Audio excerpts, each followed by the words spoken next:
Hi అండి, welcome to cook diaries. ఈరోజు నేను చేయబోయే రెసిపీ ఏంటంటే gobi Manchurian. As it is restaurant taste అనేది వస్తుంది. సో లేట్ చేయకూడదు, ప్రాసెస్ ఏంటో ఇప్పుడు చూసేద్దాం. సో ముందుగా ఒక కప్పు కాలీఫ్లవర్ని తీసుకొని దాన్ని వాటర్లో ఉడికించుకోవాలి. ఒక 15 నిమిషాల పాటు ఉడికించుకోవాలి.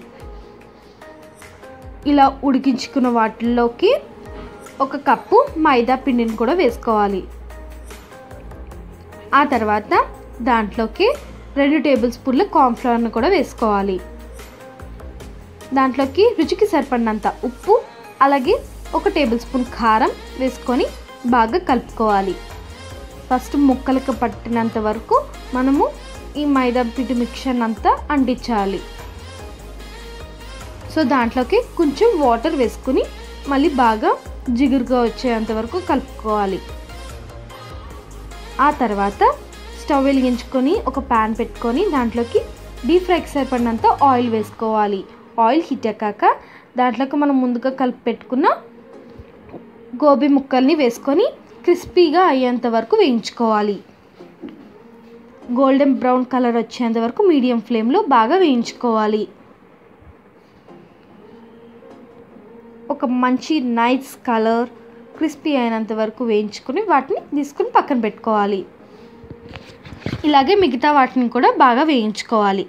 చూసారా, ఈ కలర్లో వేగిస్తే చాలు. సో ఇంకో కడాయి పెట్టుకొని దాంట్లోకి 2 టేబుల్ స్పూన్ల ఆయిల్ వేసుకోవాలి. ఆయిల్ హీట్ ఎక్కాక దాంట్లోకి సన్నగా తరుముకున్న వెల్లుల్లిపాయ ముక్కల్ని వేసుకోవాలి. దాంట్లోకి ఒక పచ్చిమిరపకాయ ముక్కల్ని, అలాగే సన్నగా తరుముకున్న ఉల్లిపాయ ముక్కలను కూడా వేసుకోవాలి. ఇలా ఉల్లిపాయ ముక్కలను కూడా వేసుకొని వీటిని బాగా వేయించుకోవాలి. ఇవన్నీ మీరు సన్నగానే తరుముకోవాలి. సో మంచూరియా కాబట్టి ఇవి ఎక్కువ వేగన అవసరం లేదు, ఇవి లైట్గా వేగితే చాలు. సో వీటిని లైట్గానే వేయించుకోవాలి.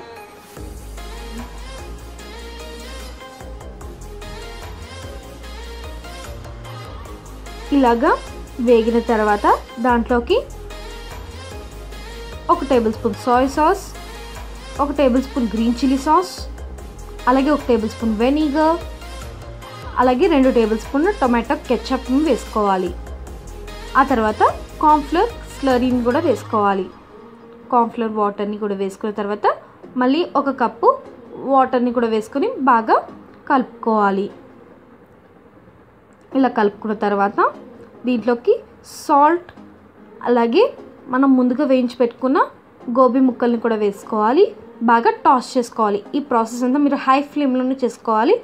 సో బాగా అంటుకునేంత వరకు బాగా వేయించుకోవాలి. సో దీంట్లోకి చిటికెడు అజినోమోటో, ఇది అన్హెల్దీ అండి, వేసుకోకపోయినా బాగుంటుంది. ఇలా అన్నీ వేసుకున్న తర్వాత లాస్ట్లో స్ప్రింగ్ ఆనియన్స్ వేసుకుని దించుకుంటే మన గోబీ మంచూరియన్ అనేది రెడీ అయిపోయింది. సో చాలా టేస్టీగా ఉంటుందండి. తప్పకుండా ట్రై చేయండి. మీ ఫ్యామిలీ రిలేటివ్స్తో షేర్ చేయండి. అలాగే మా ఛానల్ సబ్స్క్రైబ్ చేసుకొని పక్కనే ఉన్న బెల్ ఐకాన్ని క్లిక్ చేయండి.